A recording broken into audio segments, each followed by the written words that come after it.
Bollywood entertainment screen पेश करता है एक मशहूर और दिलचस्प सर्वाइवल थ्रिलर मूवी जिसे कहते हैं द फॉल। ये मूवी साइकोलॉजिकल थ्रिलर्स से भरी हुई है जो सर्वाइवल लवर्स के लिए परफेक्ट है। Spoilers ahead. द फिल्म खुलती है एक माउंटेनस लैंडस्केप से। हम देखते हैं एक कपल, बेकी और उसके हस्बैंड डैन को, जो एक माउंटेन क्लाइंब कर रहे होते हैं। उन्होंने अभी अभी शादी की है और वो एक खुशहाल जिंदगी जी रहे हैं। उनको माउंटेन क्लाइंबिंग बहुत पसंद है, चाहे वो कितने भी मुश्किल क्यों ना हो। ये जुनून उन्हें खतरनाक इलाकों की तरफ ले जाता है। उनके साथ बेकी की एक दोस्त भी होती है जो रिस्क लेना पसंद करती है। तीनों हमेशा अपने लिए कोई ना कोई नई मुश्किल ढूंढ लेते हैं। माउंटेन क्लाइंबिंग के दौरान डन का हाथ गलती से एक बर्ड का नेस्ट छू जाता है। बर्ड के उड़ते ही डन का बैलेंस बिगड़ जाता है। वो एक रोप से लटक जाता है और चाहे वो चाहे भी तो ऊपर नहीं आ सकता। बेकी और उसकी दोस्त उससे बचाने की कोशिश करते हैं, लेकिन वो उससे बचा नहीं पाते। इस वजह से डन नीचे गिर जाता है और उसकी मौत हो जाती है। होम 1 साल बाद का सीन दिखाया जाता है जिसमें बेकी अब भी शोक में है। वो अब भी डन की एशेज अपने पास रखती है। वो ज्यादा पीने लगती है और उसकी जिंदगी पूरी तरह से बिखर जाती है। बेकी के फादर अपनी बेटी को इस हालत में देखकर बहुत परेशान हो जाते हैं। काफी वक्त बाद वो अपने बेस्ट फ्रेंड हंटर को बुलवेट है। वो बेकी और उसके हस्बैंड के साथ माउंटेन क्लाइंबिंग किया करती थी। अपने हस्बैंड की मौत के बाद 1 साल बाद बेकी अपनी बेस्ट फ्रेंड से मिलती है। वो कहती है, चलो एक और माउंटेन क्लाइंबिंग एडवेंचर करते हैं। ये हमारा शौक था, तुम मेरे साथ चलोगी तो तुम्हें अच्छा लगेगा। बाद में वो उससे एक हिस्टोरिक टावर दिखाती है जो 2000 फुट टॉल है और डेजर्ट में होता था। वो उससे इनवाइट करती है कि वो उसके साथ चले और अपने हस्बैंड की एशेज वहाँ पर स्कैटर करे। इससे तुम्हें बेहतर महसूस होगा और तुम्हारे हस्बैंड की सोल को भी शांति मिलेगी। काफी सोचने के बाद बेकी आखिरकार हंटर के साथ जाने का फैसला करती है। वो उसके साथ मजा करना चाहती है और दोनों अपनी जर्नी शुरू करते हैं।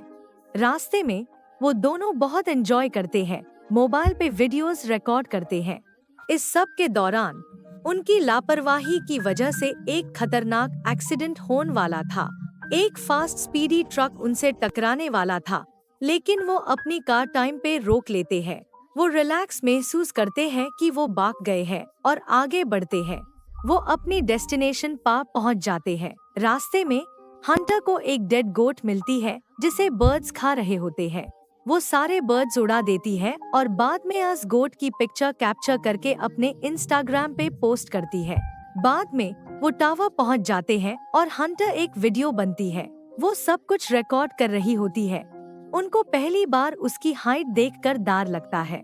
बेकी के हाल देखकर लगता है कि वो काफी डर गई है। हंटर उससे रिलैक्स करते हुए कहती है कि डरने की जरूरत नहीं है, हम कर लेंगे। वो अपने आप को सिक्योर करती है और बेकी को भी बांधती है पहले, फिर वो अपना असेंट शुरू करते हैं। लेकिन बेकी सब कुछ महसूस कर रही होती है चढ़ते हुए। पुरानी रस्टेड टावर और उसकी सीढ़ी की आवाज। उम्मीद रखते हुए भी बेकी डर रही होती है, लेकिन वो चढ़ाई करती रहती है। ऊपर चढ़ने के बाद हंटर उससे बताती है कि हम टावर के मिडिल तक पहुंच गए हैं। इसका मतलब है उन्होंने 1000 फीट क्रॉस कर लिया है और उसकी हाइट आईफेल टावर के बराबर है। वहाँ हवा तेज चल रही होती है क्योंकि वो टॉप हाइट पार होते हैं और उन्होंने एक सीढ़ी पकड़ रखी होती है। हंटर उससे कहती है कि अब सिर्फ थोड़ा डिस्टेंस और बाकी है, जल्दी ही हम अपनी डेस्टिनेशन पार पहुंच जाएंगे। लेकिन जब बेकी नीचे देखती है तो उससे टॉप हाइट पार होने का डर महसूस होता है। हंटर मजाक करते हुए सीढ़ी को हिलाती है और इसे बेकी और भी डर जाती है। धीरे धीरे वो टावर के टॉप पार पहुंच जाते हैं। टावर पार चढ़ते हुए एक सीढ़ी का नट टूट जाता है और उन्हें इस बारे में पता भी नहीं चलता क्योंकि वो अपनी सेलिब्रेशन में बिजी होते हैं। हंटर अपना ड्रोन कैमरा निकालकर सब कुछ रिकॉर्ड करने लगती है और बेकी भी अपनी दोस्त के साथ होन पार खुश होती है। हंटर रुक नहीं पाती और टावर से लटकते ह्यू बेकी से अपनी तस्वीर लेने को कहती है और उससे भी वही करने को बोलती है। पहले बेकी को डर लगता है, लेकिन अपने डर को पार करने के बाद वो मान जाती है और टावर से लटककर अपनी तस्वीर लेती है। हंटर अपनी दोस्त को गले लगाती है और बेकी अपने हस्बैंड की एशेज हवा में उड़ा देती है। थोड़ा रिलैक्स्ड महसूस करते हुए दोनों उससे याद करने लगते हैं। अपना मिशन कंप्लीट करने के बाद वो वापस जाने का फैसला करते हैं। पुरानी टावर की रस्टेड सीढ़ी टूट जाती है और बेकी लटक जाती है, लेकिन हंटर उससे खींचकर ऊपर कर लेती है। बेकी का बैग टावर के एंटेना के साथ अटक जाता है, जिसमें उनका ड्रोन कैमरा और एडिबल स्टफ होता है। अब वो उनकी पहुंच से बाहर हो चुका है और बेकी डरने लगती है। वो अपना फोन निकालती है, लेकिन टावर के टॉप पास सिग्नल एक्सेस नहीं मिलता। बाद में उन्हें टावर से एक फ्लेयर गन और माइक्रोस्कोप मिलते हैं। हंटर कहती है कि अभी इस गन को चलाना बेकार होगा। बेकी अपने पैर की चोट देखकर नर्वस हो जाती है। वो अपना बैंडेज करती है और क्या कर सकती है। वो वहाँ बैठकर अपने व्लॉग्स कंप्लीट करते हैं। कुछ घंटों बाद हंटर माइक्रोस्कोप से देखती है कि एक कार डोर खाली है, लेकिन वो उनसे मदद नहीं मांग सकती।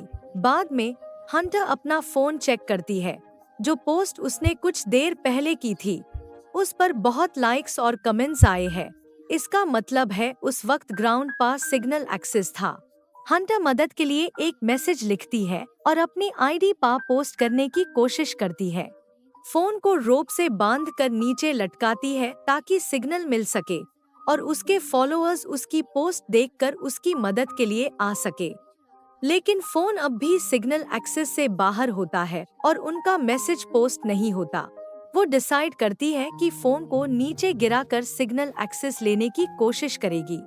फोन को अपने सॉक्स में डालकर फिर अपने शूज में रखकर गिराती है ताकि ग्राउंड पर गिरने के बाद फोन टूट ना जाए। बाद में वो अपना फोन नीचे गिराती है और फोन ग्राउंड पर सिग्नल कैच करेगा, जिसे उनका पोस्ट सेंड हो जाएगा। हंटर माइक्रोस्कोप से देखती है कि एक आदमी अपने कुत्ते के साथ ग्राउंड पर है।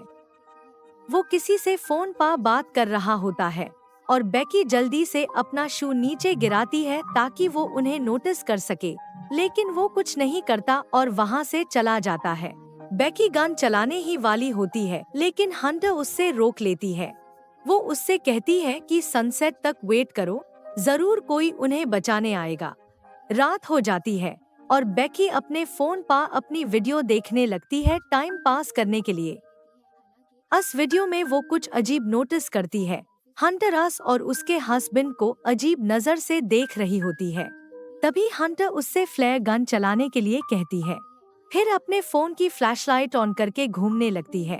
थोड़ी देर बाद दो आदमी उन्हें देखते हैं, लेकिन वो मदद नहीं कर पाते, बल्कि वो उनकी कार चुरा लेते हैं।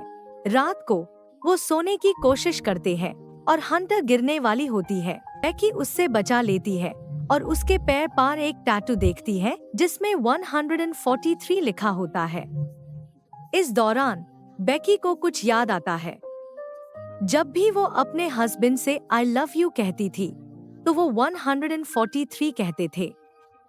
यहाँ बेकी को समझ आता है कि उसकी दोस्त और उसके हस्बैंड के बीच कुछ था। हंटर के पास और कोई रास्ता नहीं होता, तो वो बेकी को सब कुछ बता देती है। जब बेकी ये सुननी है, उसके मन में अजीब ख्याल आने लगते हैं और हंटर उससे माफी मांगती है।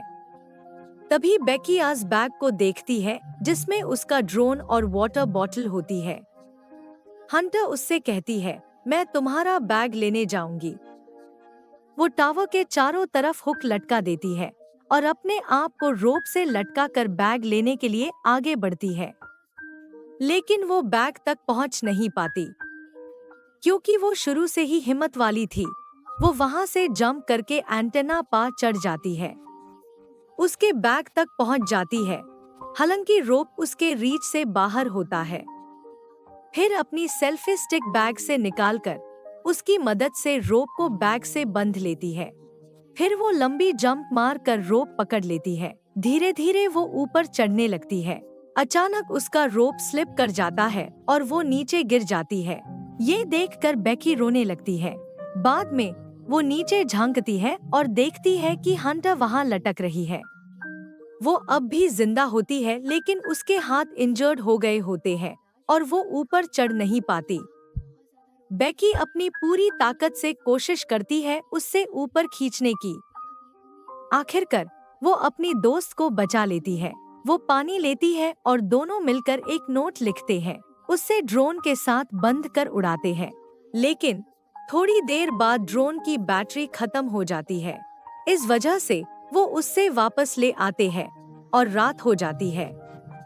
रात को बेकी को पता चलता है कि उसकी दोस्त गिरकर मर चुकी है और बर्ड्स उसका बदन बड़ी बेरहमी से खा रहे होते हैं। जब वो जागती है तो रियलाइज करती है कि ये उसका सपना था। जब वो टावर पार एक लाइट देखती है, उसके दिमाग में एक आइडिया आता है। वो सुबह ड्रोन की बैटरी चार्ज करने के लिए ऊपर जाती है। जब तक ड्रोन चार्ज होता है, वो वहाँ लटक कर वेट करती है। फिर वो नीचे आती है और फिर दोनों मिलकर एक पेपर पर नोट लिखते हैं। उससे ड्रोन पर रखकर अपने घर की तरफ भेजते हैं। लेकिन घर पहुंचने से पहले ड्रोन एक कार से टकराकर टूट जाता है। वो दिन इस उम्मीद में गुजरते हैं कि कभी ना कभी कोई उन्हें बचाने आएगा। बेकी की तबीयत खराब होने लगती है और वो वहाँ एक और दिन गुजार नहीं पाती। बाद में वो हंटर से उसका शू मांगती है ताकि वो अपना फोन एक और नोट के साथ नीचे गिरा सके, क्योंकि उसके पास और कोई रास्ता नहीं होता। लेकिन हंटर उससे रोक लेती है और यहाँ हमें पता चलता है हंटर उसके साथ नहीं थी। वो तो बैग लेने के दौरान ही गिरकर मर चुकी थी। जब बेकी को ऐसा लगता है कि हंटर उसके साथ है, वो सिर्फ उसकी इमेजिनेशन होती है ताकि वो अपने आप को अकेला महसूस ना करे। जब वो नीचे देखती है तो देखती है कि बर्ड्स उसकी दोस्त का बदन खा रहे होते हैं।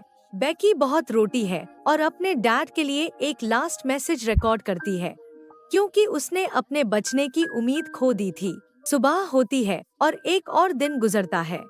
थोड़ी देर बाद एक बर्ड उसके पास आता है, उसके पैरों से बहते खून को देखकर उससे खाने के लिए। बेकी उस बर्ड का गाला दबाकर उससे रॉ खा लेती है। ये देखने को मिलता है कि वो भूख से तड़प रही थी और उस बर्ड को खाकर उसमें थोड़ी एनर्जी आती है। दूसरी तरफ उसके फादर अपनी बेटी को लेकर काफी परेशान होते हैं। वो ये जांच करना चाहते हैं कि उनकी बेटी कहाँ गई है। बेकी अपनी हिम्मत वापस पाकर उस जगह से नीचे उतारती है जहाँ हंटर का बॉडी एंटेना पर लटका होता है। उसके फोन को हंटर के शू में डालकर उसके पेट पर रख देती है। वो हंटर से सॉरी कहती है और उससे नीचे गिरा देती है ताकि उसका फोन टूट ना जाए और उसके डैड को उसका मैसेज मिल सके। कुछ घंटों बाद हम देखते हैं कि बेकीज डैड टावर के पास पहुंच जाते हैं और हंटर के डेड बॉडी को देखते हैं जिसे पुलिस ले जा रही होती है। वो समझते हैं कि शायद उनकी बेटी मर चुकी है। तभी बेकी उन्हें डैड बुलाती है और उन्हें अपनी बेटी को देखकर सुकून मिलता है। वो जिंदा होती है और अपने डैड को गले लगाती है। इस फिल्म का यही एंडिंग होता है। धन्यवाद।